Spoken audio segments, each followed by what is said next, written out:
think the biggest surprise for me, much to my shame, was one of my first questions was, wait a minute, is it not enshrined in the Constitution that people of all sexual persuasions, all genders are not equal? I thought equality was a fundamental understanding in American democracy. And the fact that the Equal Rights Amendment wasn't part of the American Constitution, I don't think I heard the rest of the pitch after that, to be honest. But then it was the unfolding nature of the how complex and diverse this set of women were on both sides, but yet how much they had in common. And I suppose in the end, it was the human drama behind the political thing that grabbed me. No matter how long this revolution may take, there can be no turning back. The feminists think it's settled. They're not expecting a fight. Our women do not consider themselves enslaved by some phony equality with men. The American woman is in the most privileged position in our society. You want to get ahead, climbing on the shoulders of men, Phyllis? Fine. But you should know. They're looking right up your skirt. We need to mobilize as many of our women as we can. She is not going to have the last word. Before she took up our cause, we were made to feel guilty for being proud homemakers. Nothing is going to change unless there is a public reckoning. All right, ladies, it's time to have our voices heard. And together, we can take our country back. Welcome to PaleyFest LA. I'm Martha Raddatz, Chief Global Affairs Correspondent for ABC News. I'm delighted to be your host for this special PaleyFest conversation honoring Mrs. America. And thanks to the festival's official card City for helping to make this event possible. This program is presented by the Paley Center for Media, a nonprofit organization dedicated to honoring excellence in television through education programs, great conversations with the stars, storytellers of critically acclaimed series like the one we celebrate today, and the preservation of television's creative legacy through the Paley Archive.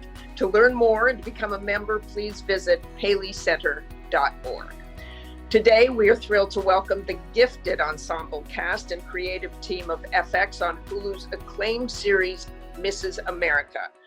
Joining us are executive producer and director Ryan Fleck, executive producer Coco Francini, executive producer Stacey Sher, creator, executive producer, showrunner, and writer Dahvi Waller, and cast members Ari Graynor, John Slattery, Uzo Aduba, Margo Martindale, Sarah Paulson, Rose Byrne, and Cate Blanchett, who is also an executive producer.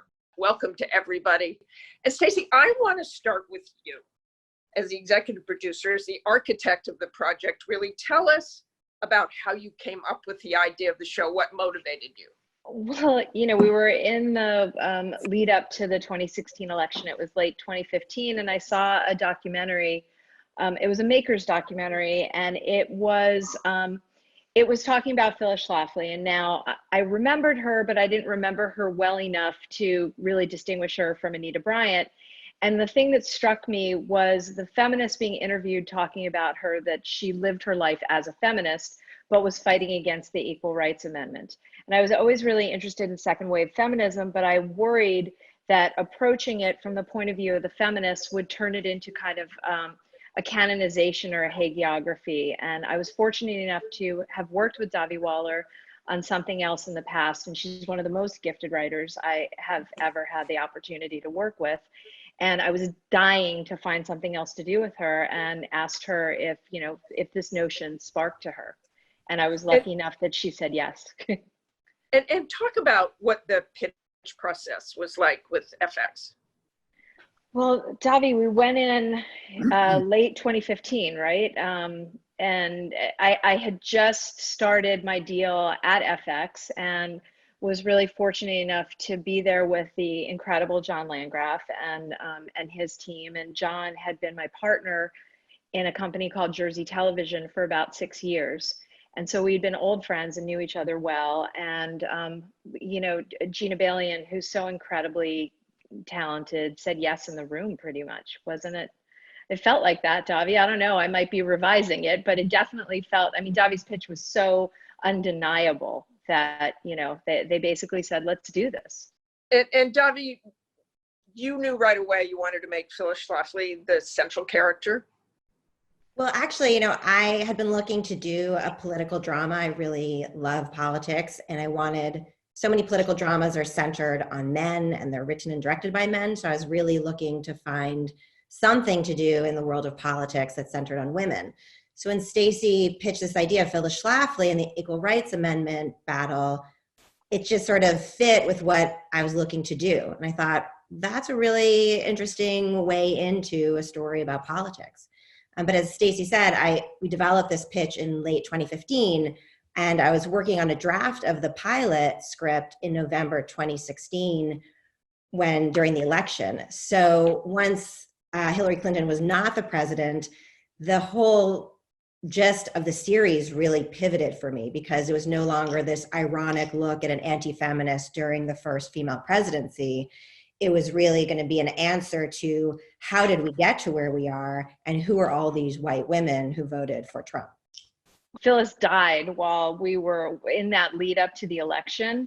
And before she died, and Trump famously eulogized her, she said something like, a woman will be president over my dead body. And of course, before that happened, we thought it was hilarious that she said that, because we were so convinced, like so many others, that Hillary was going to win. And Cate, what drew you to the project? It's really your first major television role. What drew you? Well, I met Stacey and Dahvi and Coco to talk about the idea. I mean, obviously, I think like a lot of us, I felt I knew quite a bit about second wave feminism, but I had no idea who Phyllis Schlafly was, nor, you know, the influence that she's had on political discourse, positively and negatively. And I'm always I gravitate towards stories that I you know, that have an element of surprise. And I think the biggest surprise for me, much to my shame, was one of my first questions was, wait a minute, is it not enshrined in the Constitution that people of all sexual persuasions, all genders are not equal? I thought equality was a fundamental understanding in American democracy. And the fact that the Equal Rights Amendment wasn't part of the American Constitution, I don't think I heard the rest of the pitch after that, to be honest. But then it was the unfolding nature of the how complex and diverse this set of women were on both sides, but yet how much they had in common. And I suppose in the end, it was the human drama behind the political thing that grabbed me. But I think it was the shocking thing about how the notion of equality had become so polarized and politicized. And so that had me, because it felt very timely and relevant. And how did you come away thinking about Phyllis Schlafly? I just looking at this series for me, and Margo and I were talking a little bit before, I think she and I are probably the few here on this panel who actually really remember that era. I think it was the first story I ever covered. But I learned so much about Phyllis Schlafly that I didn't know, and your character is so nuanced in this. So what did you come away with about Phyllis Schlafly? What did you think about her in the end? Well, it depends who you speak to as to who she is, because she was such a polarizing figure.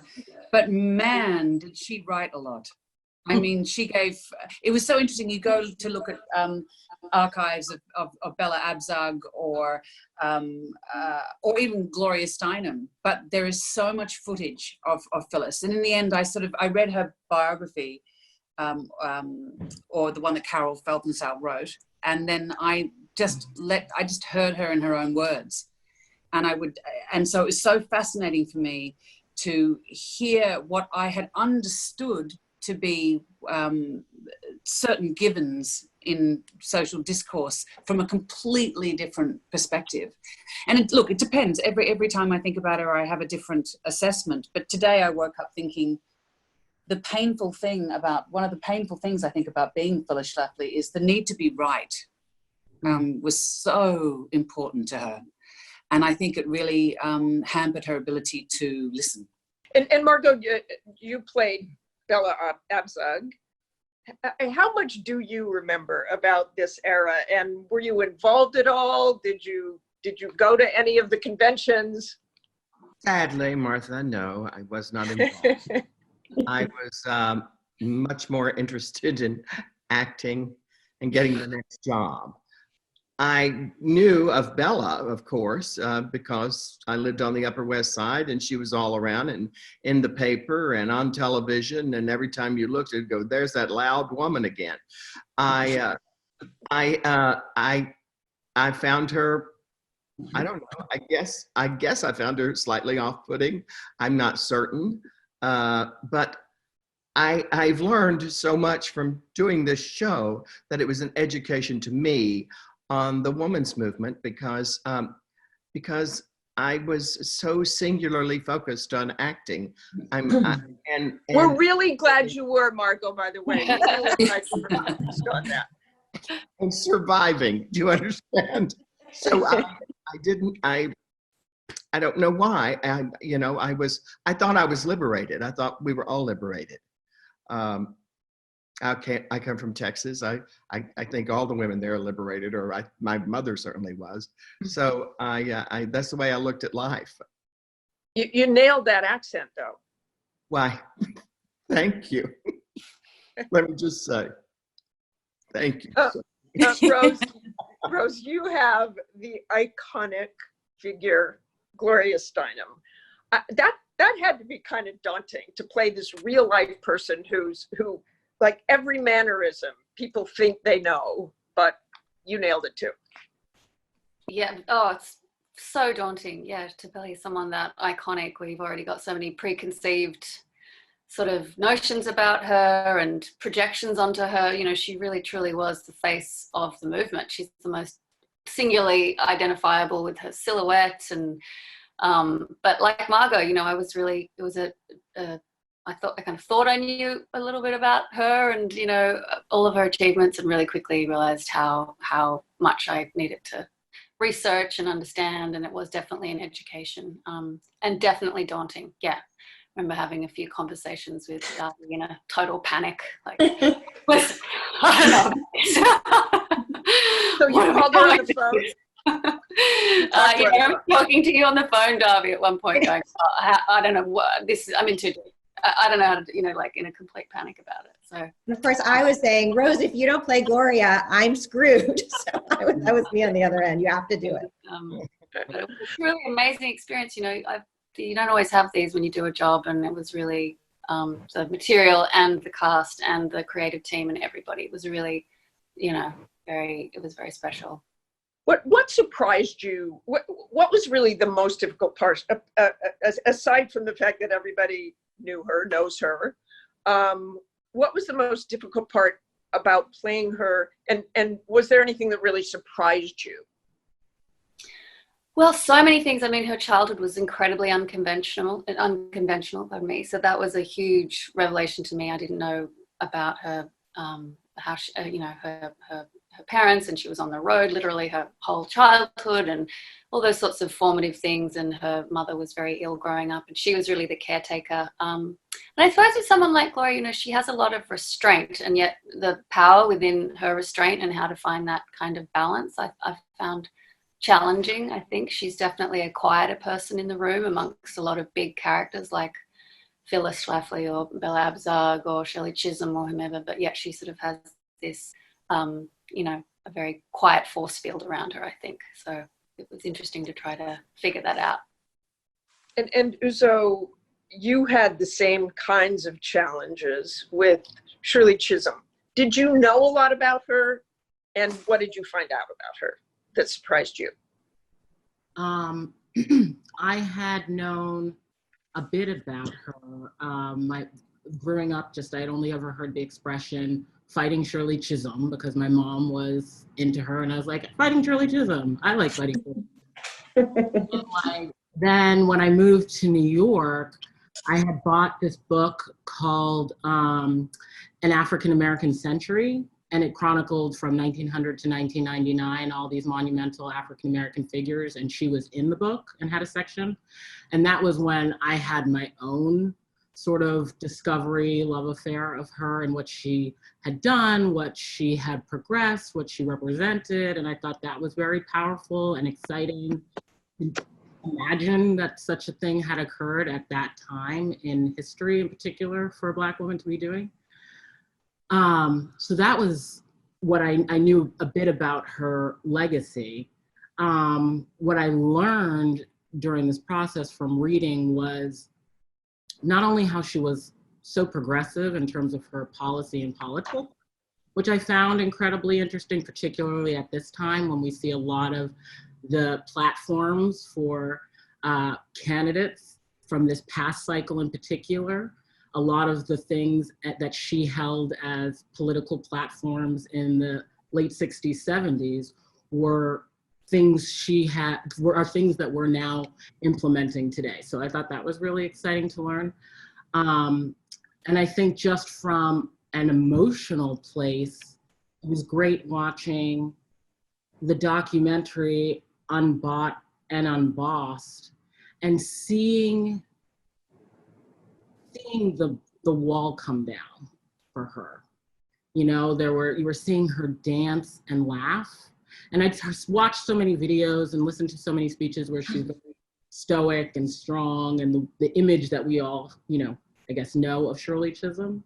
But I had never seen her energy before in terms of the dancing. And at the very end, when she was releasing her delegates and she just breaks down in her hands, I had never seen her frailty before. Mm. And that was something that was very intriguing and interesting to me.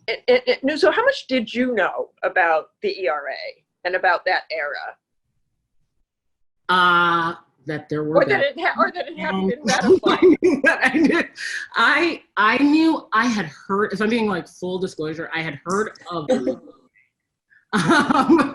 But I did not have a wealth of knowledge on the ERA. Like, I lean into what Cate was saying earlier as far as, I think I knew that women did not have equality from just a lived experience, but I did not know that that language did not exist within our Constitution or some type of formal amending to it. I did not know that didn't exist. And Ari, talk about your character, Brenda Feigen-Fasteau. That's one that people don't know. They don't know as much about her. And what fascinated you about her? Well, I mean, I think, as we're all saying, to be able to get to be a part of work that aligns with what is happening in the world and values and lessons that you're learning, like to be a part of learning about this whole time, and all of these women and all of the women that are in the story and all of the women that weren't in this story, all of these atoms of people coming together to move something along together. And Brenda is someone who's navigated many different waters and played lots of different parts. And the fact that she started Ms. with Gloria, and she went to Harvard in 1966, and she was legislative vice president for NOW. So she was in charge of coming up with all the legislation for the ERA.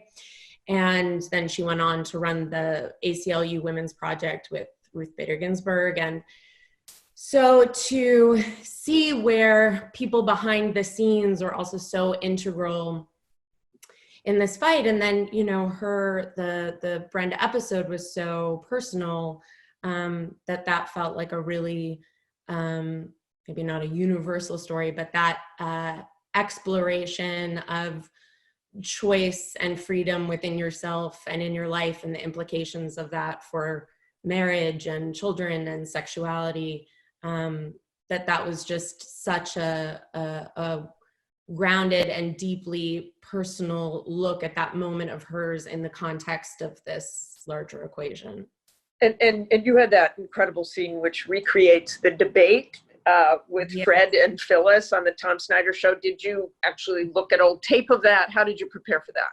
Yes, it was only, you guys have to remind me, but it was pretty close to when we were shooting, I think, that the tape of that of that debate was found. And of course, I had been, waiting for like 6 months to go do this debate. I mean, what an incredible thing to get to do and fight, and to do it with Cate the Great. And I was terrified, of course. And then being able to see this footage and watch, Brenda is so smart and has this incredible sort of gravitas and intensity, and being able to watch her inhabit that so specifically, and watch her attack on Phyllis, and also sort of like watching her mind reading the room, and seeing both like her own personal experience of what felt like power and doubt and fear and hatred and frustration, and doing it all with this sort of quite stoic and intense glare. It was, thank God we found that. That was one of the most amazing things to find. Would have been even harder. It was an amazing scene. Sarah, you play Alice Macray, and yours is really the only big fictionalized character in this. You've, of course, won multiple awards for playing Marcia Clark and People versus O.J. Simpson. What was it? Was it harder playing a fictionalized character, or was it like liberating? The series. it was definitely look, I like as much as the next actress gal to dive deeply into an opportunity to research, and like what Uzo was saying, I remember finding moments where I could find Marcia Clark where she wasn't performing in the courtroom, and anytime I could watch her walk from room to room on a courtroom camera in the hallway, where I could watch her behave with someone, was so nourishing and exciting to be able to see, to try to figure out what she was like outside of the environment that we all knew her in. So there is something kind of liberating about playing a character that nobody has an attachment to outside of this piece, so that I had, I guess, a certain amount of freedom to embrace this character who does not align with my political view or the way I sort of live my life in a direct way, but reminded me greatly of my grandmother, who never worked outside the home, and was an incredibly religious woman, and devoted homemaker who, created such a rich environment for me as a child. And so I just tried to keep some of that pathway alive in me, and to not, judge some of the ways in which Alice thought or behaved, or But one of the great things about the character is she's funny, and she goes on this sort of transformative journey. Like in the beginning of the series, you have no idea quite where this woman stands. She seems to just listen to everybody else and decide that's who she's going to be or pick up on. Mm-hmm. So describe your own journey of finding out who you would turn her into, aside from your grandmother. Was your grandmother funny? My grandmother is funny. My grandmother's still alive, and very good. Funny. I didn't know exactly what it was going to be. This was a wonderful lunch that I had with Coco and Stacey and Dahvi, and we talked about this, and there were a couple of parts that I could play, I think, that were on the conservative side, and we talked about what that might be, and then Dahvi said, I really think Alice might be the best fit for you, and she said early on, I'm not exactly sure what the full trajectory is going to be, but I promise you it'll be something, because I think, right, Dahvi, you weren't exactly sure that you were going to even give Alice maybe her own episode at that point. I think when I said that I wanted to. Right, we were only breaking episode 3, and it really wasn't until I knew that you would do it, Sarah, that I felt the confidence to actually give Alice her own episode, to be honest. Well, it was sort of an interesting thing too. We ended up shooting episode 7 and 9 prior to shooting episode 8. So 8 was the last thing that we did as a company, and so I had a little bit of extra time to investigate all of that stuff. And it was the thing that was kind of lovely about it for me was that I got to dive into a world that Alice knew nothing about, and experience it kind of in real time while the camera was rolling. So there was something very alive about it for me, that there wasn't a lot that I was trying to invent. It was sort of just Alice trying to be as open to the environment as she possibly could. And that was really challenging, because sometimes you do kind of think about, how am I going to play this? What does she want? And I feel like Alice was in this environment. We called it the Alice in Wonderland, Alice Through the Looking Glass episode, because she kind of just jumps down that rabbit hole and ends up in a world where she actually got to really realize that these women on the other side, the enemy, as it were, as she had sort of believed them to be, were actually just women, like the way she, wanted with women who had wants and desires and needs just as she did, and that there weren't actually evil people. And it was a real awakening for her. It was a really exciting, really fun thing to be able to do. Okay, John Slattery, man. Yeah, John.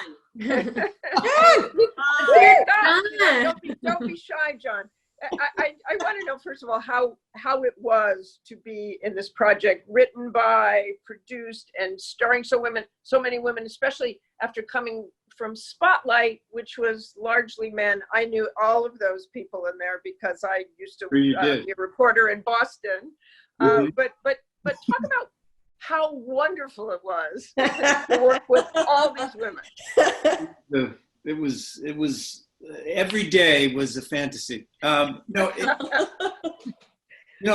and I go back a ways, and somehow I read 3 or 4 of the scripts before, and then I think I called Dahvi to say I should play Fred, because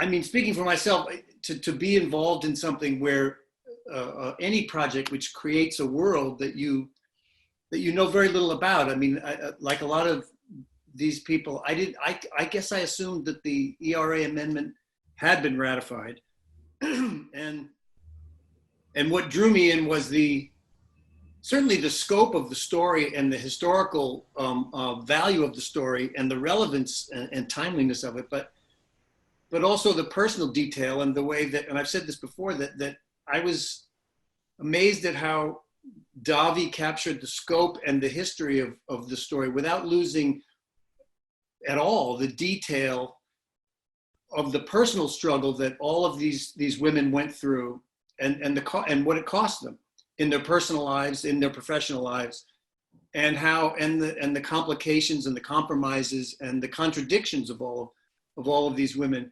I mean, he's a really complicated character to me in the series, because he provides support for her, but I sort of felt like she played him so well. I mean, that played him by kind of getting what she wanted, and that. So was Fred the guy who wanted that for Phyllis because there was no choice, or do you think he was a feminist? Maybe a reluctant feminist. I think he. Or an unknowing one, maybe. I'm sorry? Or an unknowing one, perhaps. Well, I think he was witting. I think he just didn't like the trade-off so much sometimes. I mean, Phyllis wanted to go to Washington, but Fred didn't want to be left at home with 6 children. And he was a traditionalist in terms of what a relationship at that time in that part of the country meant to him. And, but there was no denying that Phyllis was brilliant and skilled and a natural at politicking and organizing, and so it was sort of a fool's errand, I guess, to try to keep her back. And also he believed in those causes. He was a staunch, Catholic and anti-communist and anti-abortionist. So it wasn't like he was turning himself inside out to go along with what Phyllis was going after. And Cate, jump in on that, and you talk about their relationship a little more that you saw between Phyllis and Fred. Well, there was a big age gap between them, which I think came into play, and certainly John does such a beautiful job of slowly sinking into dementia. And I must add, some of the most extraordinary sex scenes in the entire series. Nothing like bumping teeth. Yeah, but I think she too was, you have to look at Phyllis and Fred's backgrounds, and her father, Phyllis's father, was out of work, and her mother worked 7 days a week. So she had what you would have thought was a very unusual sort of prototype feminist background, but I think her father was very much the patriarch, and that was the outward and I think behind the scenes inward architecture of their relationship, is that Phyllis could do whatever she wanted as long as she also still did the multitasking thing of making sure that the children got to school on time, and she had a housekeeper, and she had a lot of help to do that. And Jean Triplehorn, who's not here, who's so extraordinary in the series, Dahvi did a beautiful job of describing the army that it takes to raise an enormous family while allowing a woman to go to work, which is any working woman's conundrum, but also how you don't emasculate the man in your life, how you make that marriage work. Then they were very, she was a great subscriber to and proper upperer of the patriarchy. And I think that was the fascinating, delicate dance that you watched their marriage, the marriage that was brokering an entrance into a modern world, but having a profound anchoring in, in traditional so-called family values. And she did an amazing job. She would kind of needle him. Yeah, but she did an amazing job of putting out this strange message that somehow being a feminist was being anti-family. And I think that the series really, without judgment, but simply by showing how things work, shows, well, it's very easy to make those judgments on other women when you've got a lot of people helping you run your family. So, and Fred was one of them. Dahvi, I'm curious, when you write, you produce, you do all these things, but when you get this amazing cast of actors together, what changes and how does your vision of this evolve? And I want to ask Ryan and Coco to jump in after that as well. Oh, great. When you get a cast like this, I think you can I became a lot more ambitious. I think Sarah Paulson is a great example. I wouldn't have given Alice that needy a dramatic arc if I didn't have someone like Sarah playing her. So, and also it makes me want to write more group scenes, because when you have a cast like this, some of my favorite scenes in the series are like the barbecue in the Betty episode, or the intercutting between the two groups in the Gloria episode. I just remember being on set, and when you have this talent in one room, it's just magic. So I think there's just so much more you can do, that when you don't have this kind of cast, your dreams get a little smaller, I think, as a writer. And Coco, jump in on just that and sort of the challenges of recreating that historic period. Well, I think, 18 months ago when Dahvi and Stacey and Cate and I were casting the show, it was just an embarrassment of riches. All of these amazing people on the screen that wanted to meet with us and talk about it. And Dahvi's big challenge was, okay, how do I do justice to these actors saying my words and fit the story in? And then our challenge became, how do we produce this show on the ground and make sure that everybody gets the time, and the show has the production value to live up to these amazing faces. And I actually think that's one of the interesting things about coming out in the time that we came out in this pandemic, because when we were imagining when we were going to come out, we thought it was going to be, presidential debates, and it was going to be all about how the issues of the past were still issues today. And of course that's still true, but I think because we were all locked up in our houses, it gave us a bigger opportunity to kind of be escapist entertainment, and for people to appreciate the amazing costumes and amazing production value and amazing acting in the show. And I think that's like a silver lining of this horrible situation we find ourselves in the world. But yeah, it was pretty incredible to have all of you guys join us. And Ryan, you as the director of the first episodes, one of them, you did set that sort of visual tone. And what elements did you want to establish? And I'm also interested, just from the view of a reporter too, that we try to be fair and we try to show both sides of things. How did you decide how many pro-ERA people would be in it, the anti. I mean, did that ever factor into your decision making and directing? No, I mean, Dahvi and her writing team did a spectacular job. I think it was such a gift as a director for my partner Anna and I to walk on set with so many incredible people. This ensemble is bananas. I mean, we've been fortunate enough to work with a lot of great actors in the past, but on an ensemble, this is like totally next level. Like they're like a Voltron of like Avengers. Like all together, they become this massive superhero of an unstoppable force. And it was just beautiful to walk on set. Although I will say the biggest challenge was walking into a room with Cate and Sarah and Melanie Linsky and having the patience to let them be goofy for about 30 minutes.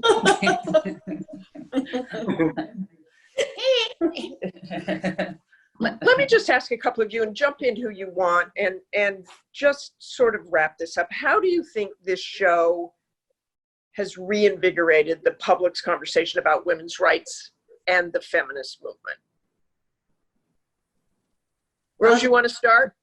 Me?